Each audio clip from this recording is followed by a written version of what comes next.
le but de mon intervention de présenter cette nouveauté tarifaire dans le stationnement payant que va être le tarif passe aidant et passe famille, qui sont des demandes d'ailleurs importantes. Alors, c'est assez paradoxal parce que je précise que nous sommes assez consultés par un certain nombre de grandes villes françaises, y compris des grandes villes tenues par les Verts, sur un certain nombre d'innovations que nous avons portées dans notre politique de stationnement payant. Je précise par ailleurs que le tarif résidence solidaire, les deux tarifs 1 et 2, si on prend sur la base mensuelle à 15 et 10 euros, sont plébiscités par les lois. Et d'ailleurs, on pourra en faire témoigner ma collègue Estelle Rode, qui nous dirait que sur Moulins, par exemple, il a immédiatement, même ceux qui étaient contre ce stationnement payant, nous ont dit après, en fait, oui, vous aviez totalement raison. Et d'ailleurs, le collectif qui s'était constitué s'est immédiatement autodissous, puisque ce que nous avons mis en place répondait parfaitement à leurs demandes et à leurs besoins. Ainsi que sur Moulins, par exemple, aujourd'hui, 65% de la population a soit un tarif résident de type 1, soit de type 2.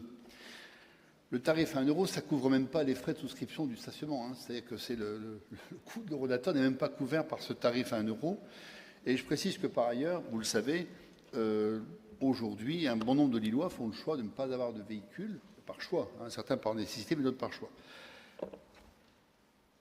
Là aussi, c'est paradoxal. Alors, nous n'allons surtout pas entrer dans le débat actuellement au cours au tribunal administratif. Vous savez qu'on a quand même, lors de l'avis du rapporteur, puisque le jugement n'est pas encore prononcé au tribunal administratif, donc résultat, on ne commentera pas, mais vous savez que le rapporteur reproche quasiment à la ville d'avoir osé faire une délibération au conseil municipal, puisque le stationnement payant relève de la compétence du maire au titre de son pouvoir de police. Et on nous reprocherait presque, et nous en sommes fiers d'ailleurs, d'avoir fait preuve d'un excès de démocratie en portant une délibération qui justifiait les raisons pour lesquelles nous avons mis en place le stationnement payant, limitation de la place de la voiture en ville, végétalisation, meilleur partage de l'espace public, place accordée aux vélos en ville, etc. Et c'est ce qui avait amené cela. Et d'ailleurs, nous constatons que cet objectif a été parfaitement tenu. Et que même ceux qui étaient fort opposés au stationnement payant, une partie d'entre eux en tout cas, qui étaient appartenus des commerçants de la ville, saluent tous aujourd'hui le nombre de places qui se libèrent. Allez voir le responsable des commerçants de la rue Disney, allez voir les responsables des commerçants de la rue Gambetta, de la rue Colbert, de la rue Pierre-le-Grand, de la rue du Faubourg de Roubaix, ils vous diront à quel point ils apprécient ce stationnement payant, et y compris d'ailleurs, un point que vous ne soulignez pas, qui est la création d'un tarif Azur. Alors effectivement, vous savez que l'être intelligent est celui qui essaie de s'adapter au fur et à mesure des circonstances et d'être à l'écoute de la population, ce que nous faisons sans arrêt.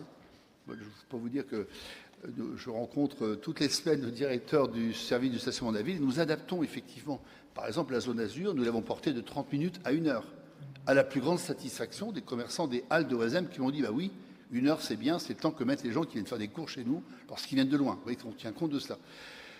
Sur l'évolution au niveau des professions, bah oui, parce que pratiquement, quand vous prenez le code APE, qui est un document un peu austère, on se rend compte qu'un certain nombre de professions n'étaient pas repris dedans, pas dans leur formulation, ce qui a permis d'adapter au fur et à mesure. Et effectivement, à intervalles réguliers, après discussion avec les uns et les autres, nous adaptons le tarif à ça. Récemment, avec ma collègue Catherine Morel-Saint-Paul du quartier de Saint-Maurice-Pelvoisin, les centres sociaux avaient fédéré un certain nombre d'entre eux, les centres de soins, excusez-moi, on les a rencontrés, on a adapté la disposition tarifaire correspondant, et aujourd'hui, ils sont pleinement satisfaits du dispositif. Alors oui, aujourd'hui, et j'en terminerai là, nous proposons, dans une délibération tarifaire, parce que si on suit l'avis du rapporteur du tribunal administratif, c'est ainsi qu'il faut faire, puisque effectivement, les tarifs municipaux, eux, relèvent du vote du conseil municipal, même si les périmètres et autres relèvent du pouvoir de police du maire. Nous avons créé ce pass aidant et pass famille, mais nous l'avons fait en écoutant des familles et des aidants familiaux. Et c'est ainsi que, bien sûr, vous imaginez bien que la personne âgée de 80 ans qui est handicapée chez elle, qui n'a pas de voiture, va bien sûr pouvoir mettre en place pour sa fille, son neveu ou une amie qui vient la visiter, un pass aidant. Et on a interrogé des personnes, je me souviens très bien avoir rencontré une dame de Villeneuve-d'Ascq qui vient aider sa maman qui habite rue de la Noix, avoir écouté d'autres personnes qui, pour pouvoir ainsi, alors on a fixé un plafond parce qu'il faut éviter les dérives. C'est comme moi que des dispositifs peuvent parfois être un peu fraudés. Et donc, effectivement, une personne qui est handicapée à domicile pourra permettre à des gens qui viennent l'aider sur un plan familial, donc bénévole et non payé, si vous voulez, pourra obtenir pour elle un stationnement, qui est un coût qui est modeste, puisqu'il sera de 5 euros par jour ou de 25 euros pour une semaine. De la même façon, des parents qui viendront visiter leurs enfants ou des petits-enfants, des grands-parents, etc., pourront ainsi souscrire. Et ça correspondait pleinement à une demande. D'ailleurs, on a vu dans la Voie du Nord, s'était fait écho au moment des vacances de Noël, Nouvel An, de gens qui trouvaient effectivement que c'était compliqué de payer ainsi le stationnement. Et là, on répond bien à cette demande. Et c'est bien en écoutant les personnes, parce qu'il y a la concertation qu'on fait dans les réunions publiques, et puis il y a tout le travail que nous faisons à partir des courriers qu'on reçoit. On a d'ailleurs eu beaucoup de courriers de propositions. Par exemple, sur ces aidants familiaux, on a pris en compte des demandes qui avaient été faites par des familles. Je pense qu'aujourd'hui, on l'adapte, et il est probable, parce que c'est l'importance d'une telle politique, que nous aurons peut-être, dans 3 mois, dans 6 mois, à apporter d'autres améliorations. Ce qu'on peut dire, en tout cas, aujourd'hui, c'est que le dispositif de stationnement payant, aujourd'hui, il est plébiscité. Hein. Il n'est plus contesté pratiquement par aucun résident. D'ailleurs, le courrier a singulièrement baissé. Les professionnels s'y sont adaptés dans cette ville et on aura encore un certain nombre d'ajustements à procéder. Et je pense en particulier qu'on sait aujourd'hui, et vous conviendrez, parce que je pense que c'est un point de vue que vous partagez, que, et ça a été encore rappelé récemment par un sociologue spécialiste des transports, Frédéric Errand, qui rappelait que le stationnement payant dans une ville est le plus puissant moyen de maîtrise de la place d'automobile en ville. C'est cette décision qu'on a prise. Simplement, on la fait vivre activement, on l'adapte aux populations.